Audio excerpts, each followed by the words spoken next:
Hi, fellow classmates, instructors, and friends. This is Ginny, your humble TCM student who knows absolutely nothing about this field, but wanted to start this audio journal to record everything TCM. If you would like to join my study group as well, please come learn with me. And let's get healthier by healing our bodies from the inside out holistically together.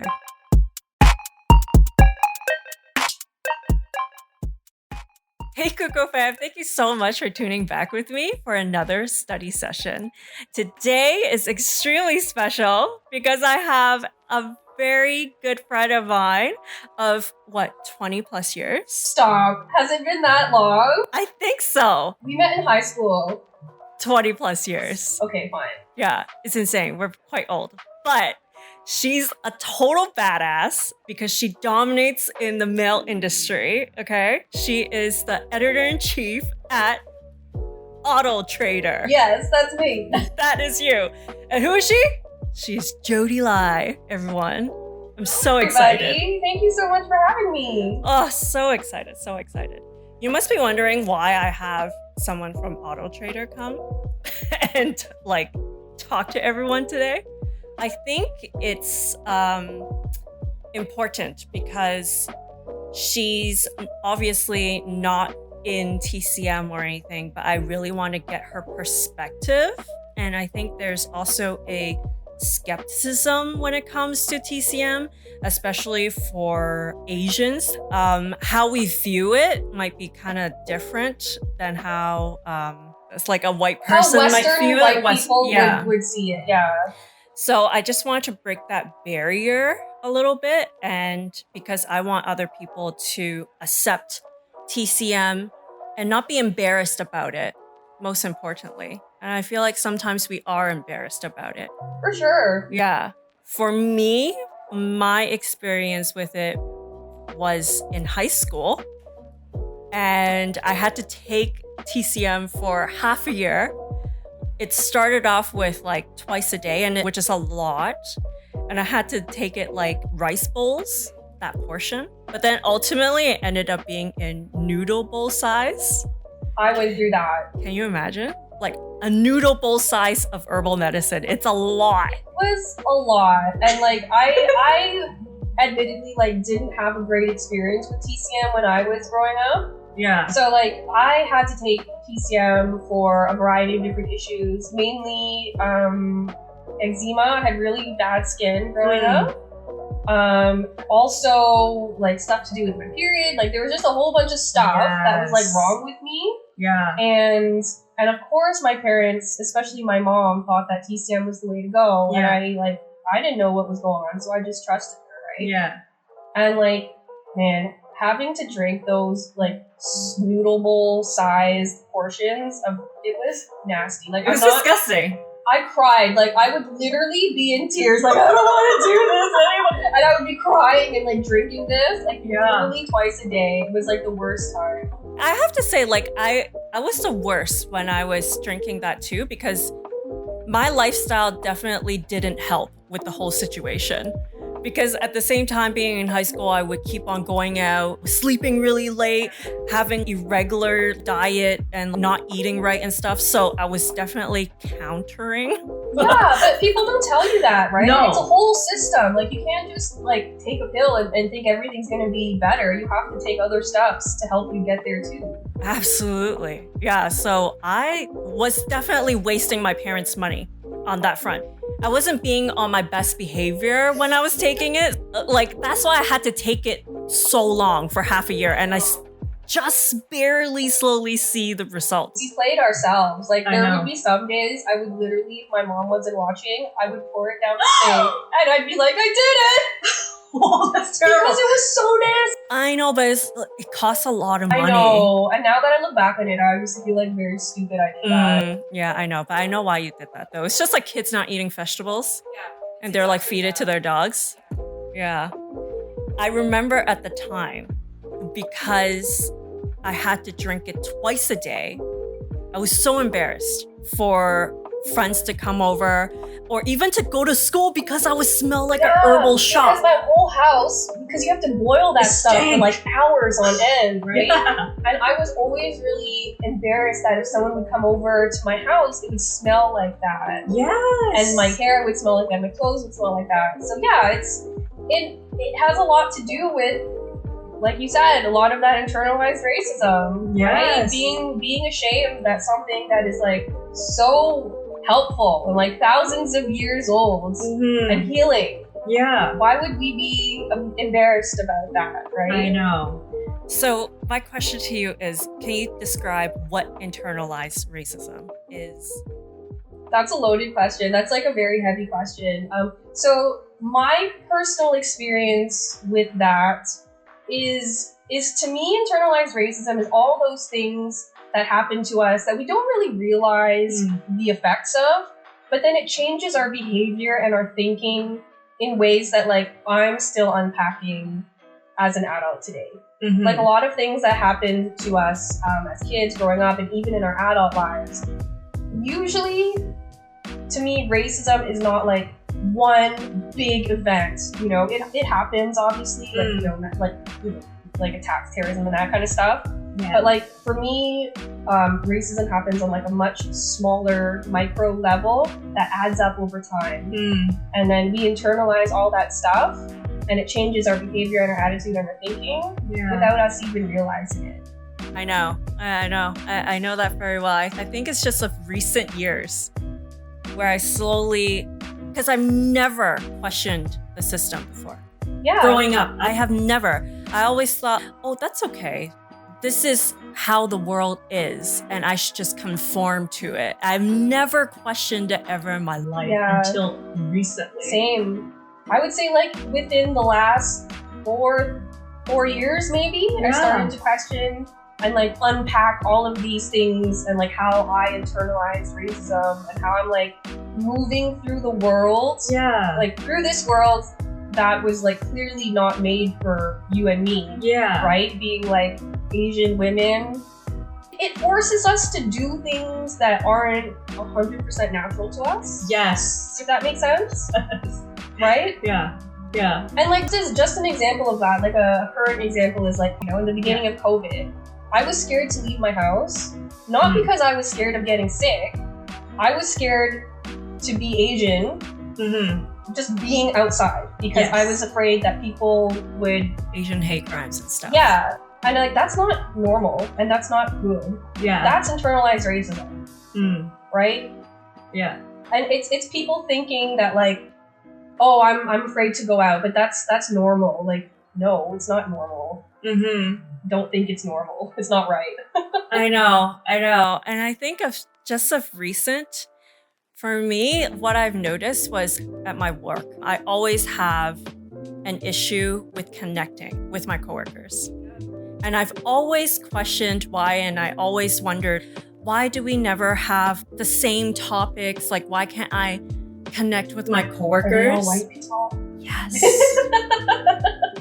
I mean, that explains a lot. Yeah, like, and I thought to myself, oh, it's probably because we didn't grow up with the same background, we don't grow up with the same food, we don't grow up with the same language. Everything around us, we don't grow up like a white person. No, and like, and even me, like, I was born here, and I still don't feel like I'm accepted here. You know what's crazy? I remember in high school looking at you and was like, wow, Jodi has white friends. That's amazing. That's internalized racism, homegirl. I was like, I would never have white friends because I don't know how to connect with them.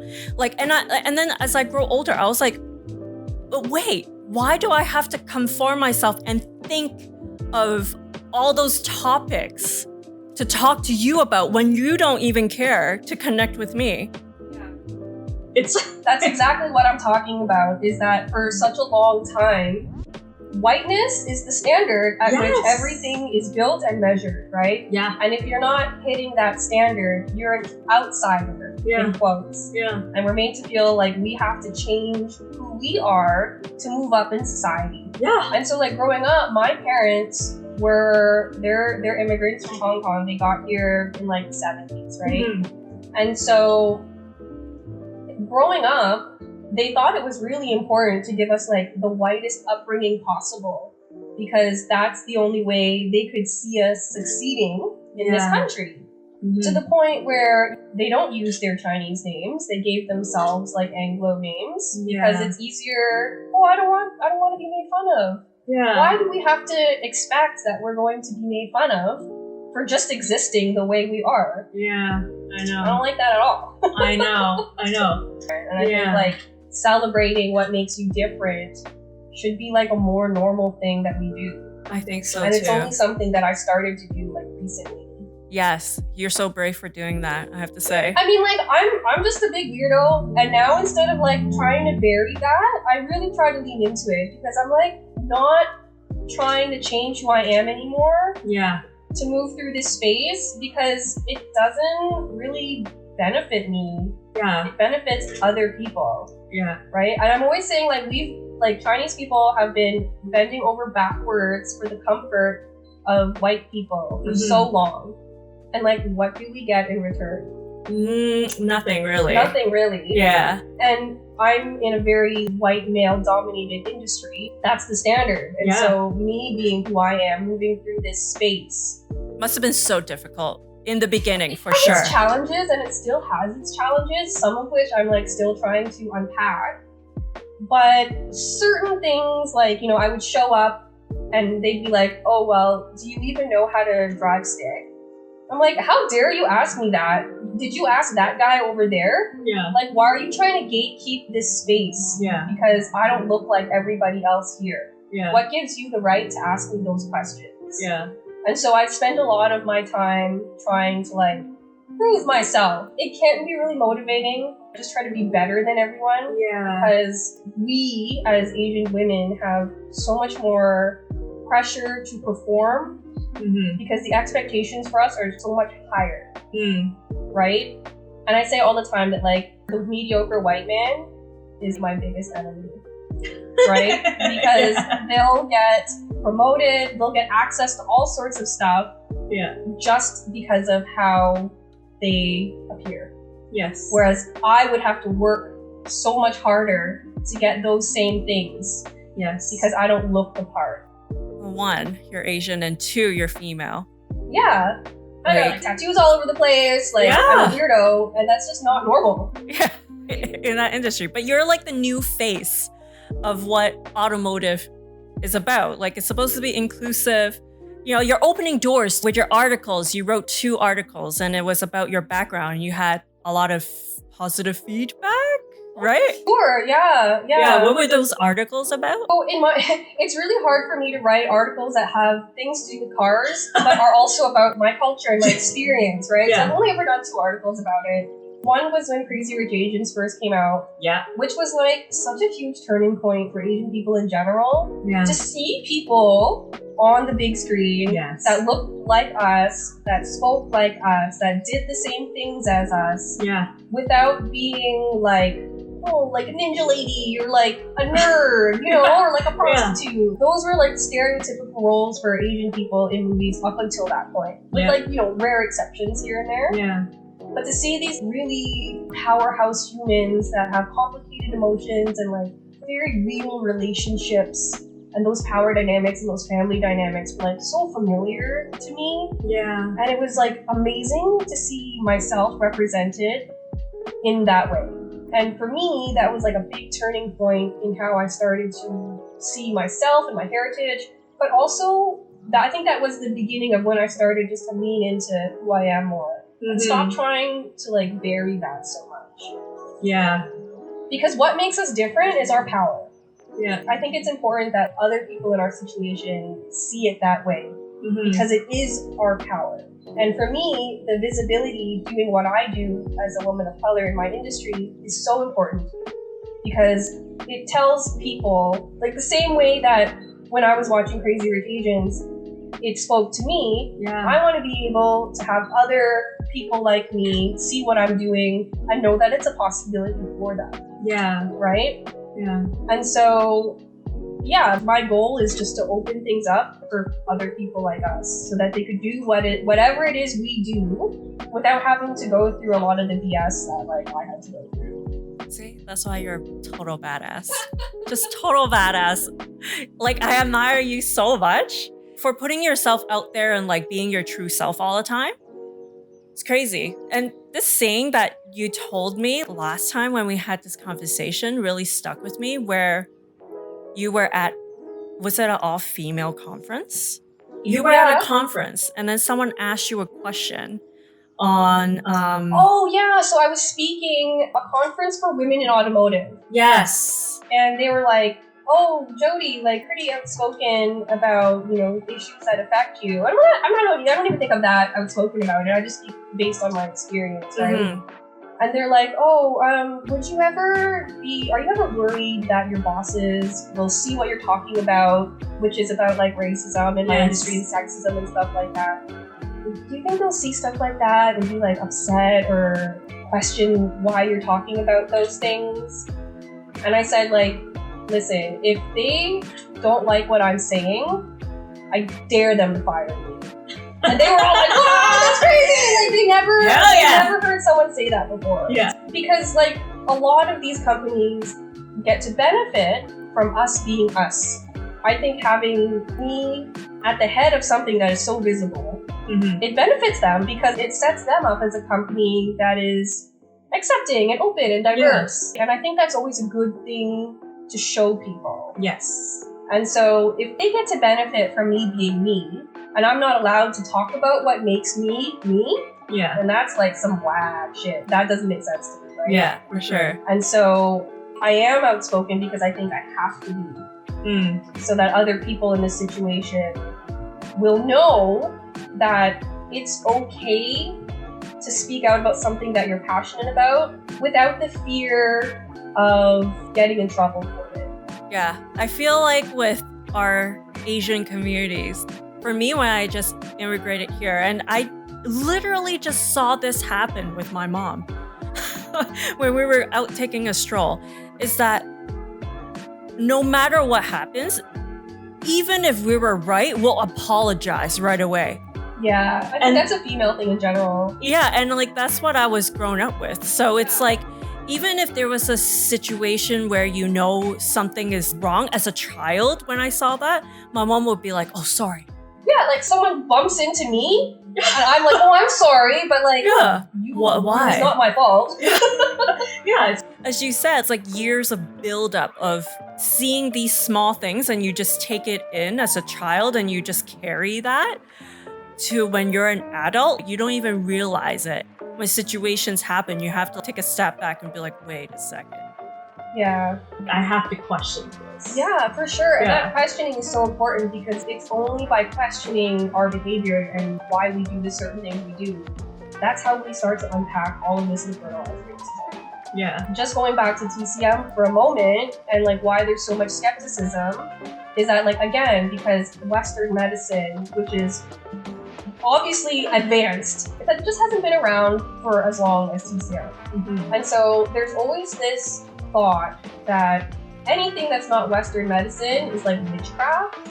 Yeah. Oh, you know, there's no science behind it, blah, blah, blah, blah. Yeah. But there actually is a lot of science behind it. It's just the problem is it was never like written down for people.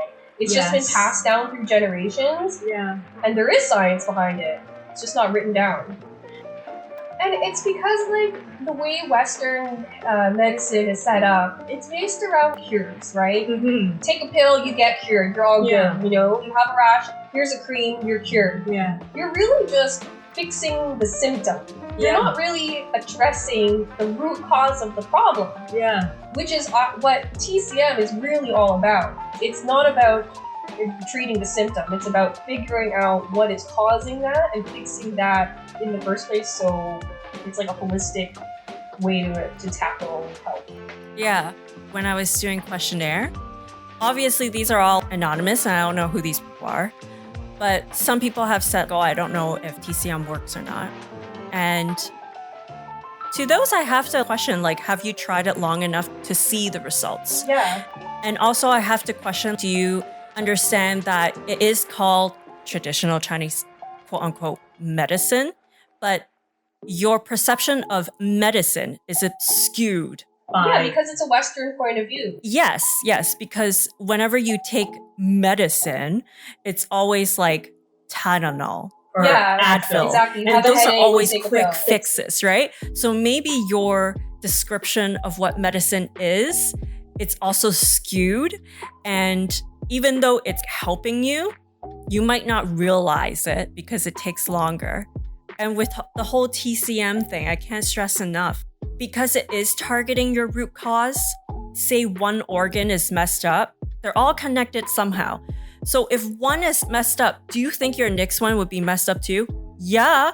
So all of your organs are messed up now. How long do you think it was gonna take to fix all of those messed up problems? Yeah, and it's a commitment thing, right? If you're gonna do TCM, you have to be committed to the time, but also it's a lifestyle thing. And it's the same thing like Western health. I think they're kind of starting to take a more holistic view with like long-term goals and fixing stuff. Yeah. But it is a commitment. Like, you just can't do TCM for a week and be like, I don't see any difference, because it's not going to work that quickly. Yeah.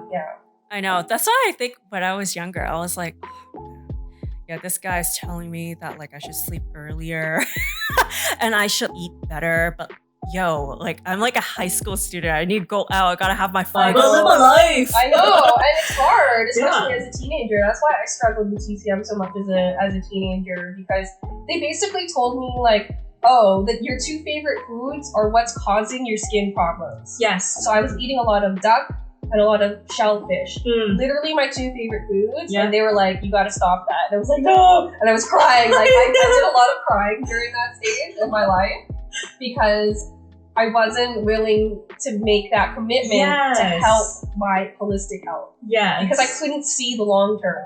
I know. And now, as an adult, I obviously understand why those doctors told me that. Yeah. And I will call them doctors. I know like traditional Chinese practitioners. I'm just gonna go call them doctors, because they are doctors.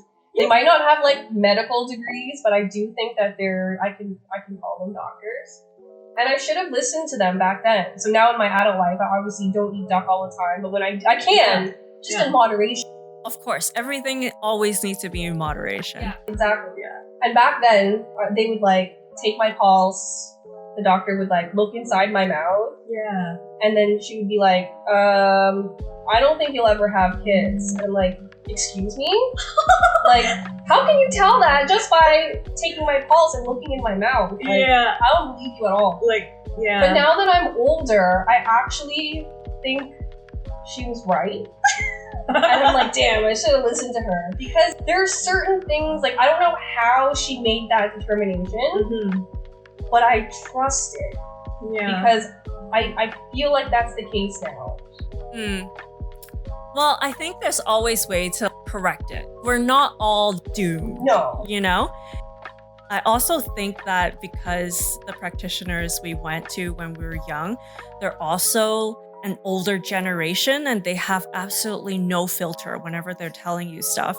So they're always being so dramatic with what they say. Even when I got my pulse taken when I was a kid, it sounded like I was gonna die. Your pulse is barely there. You're like, are you even alive? Like, wow, harsh. Okay. Yeah, it's wild. So I get it. That's why I feel like in this generation, I would love to see more younger people take up on traditional Chinese medicine as their career, perhaps, because you could have your whole new spin on it. And I feel like a lot of people aren't really going down that path. Yeah, I mean, that worries me too. I want that tradition to continue, right? And if younger people don't pick that up, then one day it's gonna die out. And I don't want that to happen, because like it's so important, not only to like our culture, obviously, but like health-wise, I think there's a lot more potential that can be unlocked in TCM the more we understand it. And like those older practitioners would just say, okay, take this and this. and not explain to me why. Yeah. And I would love to know why, because Yeah. if I knew back then the reason behind what I was doing, Yeah. maybe I would have been more committed instead of thinking that it was just crazy and I like throwing out my soup. So. I know. I felt like every time I would ask, they would tell me stuff like, "Oh, you won't understand." You know? And I was like, okay, I'll just blindly take this. But yeah, that's why I wanted to start doing these episodes so people can understand on a daily level. If you were to see certain symptoms come up, at least you can connect it back to a certain organ, perhaps, and be like, okay, like it's because my kidney, that's why I have this and that. Like it's because of my lungs, that's why I have this and that, you know? So yeah, I'm excited for future episodes for you guys to learn more about organs, what they're connected to. And if you have issues with your eyes, maybe it's because of a particular organ. If you have issues with like, I don't know, your skin, it might be this and that. And then it'll slowly start to make sense. And when you start to understand these surface level symptoms that you see and you could connect it back to a particular organ, your own body, if you have like too much damp heat or like heat or dryness or whatever, then you would know, oh, maybe I should take this to help balance myself, at least at that level. So then like, even if you don't like herbal medicine, at least just doing this type of self-maintenance, I think is very important. Like even if there's not like something wrong with your organs, a lot of the tips around TCM is like what you're ingesting what you're eating and putting into your body has such an effect on your body at like a chemical level. Like for example, turns out not eating duck and shellfish every day was really helpful for my health. Right? And it seems kind of obvious, like obviously, don't eat a lot of fried food. That's an obvious thing. But that also comes back to TCM. All of that stuff we put into our body has an effect on our body. And I think just like understanding that even more can only lead to like better things.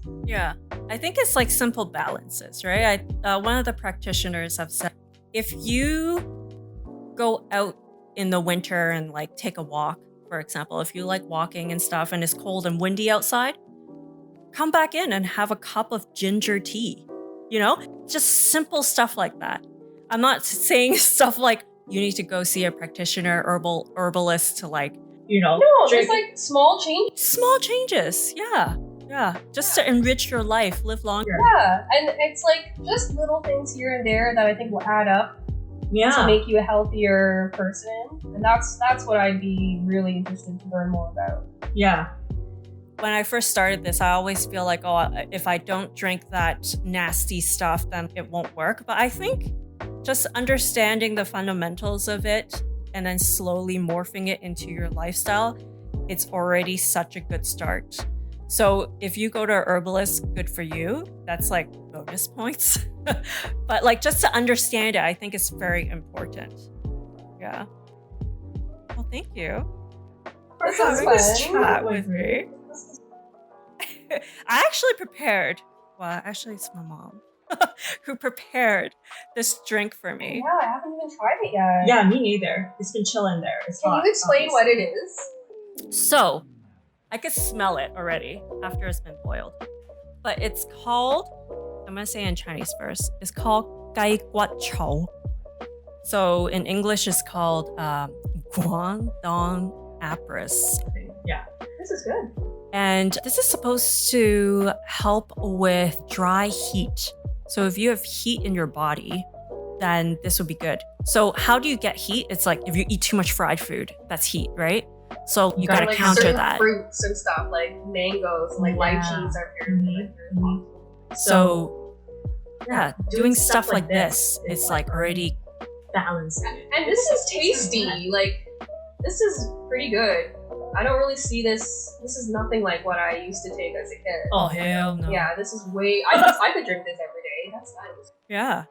Yeah, it's quite nice. It's like a little sweet. A little bit sweet. Mm-hmm.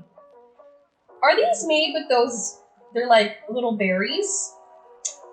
No, these are not the berries. Like goji berries? No, they're like a little bit bigger. You have to show me later because I think it tastes very similar just something I remember as. Oh, really? I don't know. I'll show you later. Yeah, show But me this later. one, I think it's like a dry herb. Like a plant. Okay, that's cool. It's good. I'm glad you enjoy it. Yeah, thanks for making one for me. I feel better already. Well, I won't cure with 1 cup, but we'll see. At least you could, if you want to have fried food tonight, you can. I had fried food last night, so this will be like All right, a little countered. bit, counterbalance on. Yeah. Well, thank you. Yay! Thanks. I guess that's it for this episode. I hope you guys all enjoyed it. It's quite different from the other ones, but I feel like it's very important to talk about these type of issues because we lived with it. So yeah. Thank you, Jodi. Love you. Bye. If you like this episode, please give it a like. If you would like to hear future episodes, please subscribe. Or if you have any questions about health, please send me an email at kuko.health@gmail.com, which is KUKO.health. If you just want to say hi or drop me a DM on Instagram, come follow me at kuko.health, which is, again, KUKO.health. Thank you so much for listening to me today. And please stay warm and healthy out there. And I'll catch you on the next episode. Bye.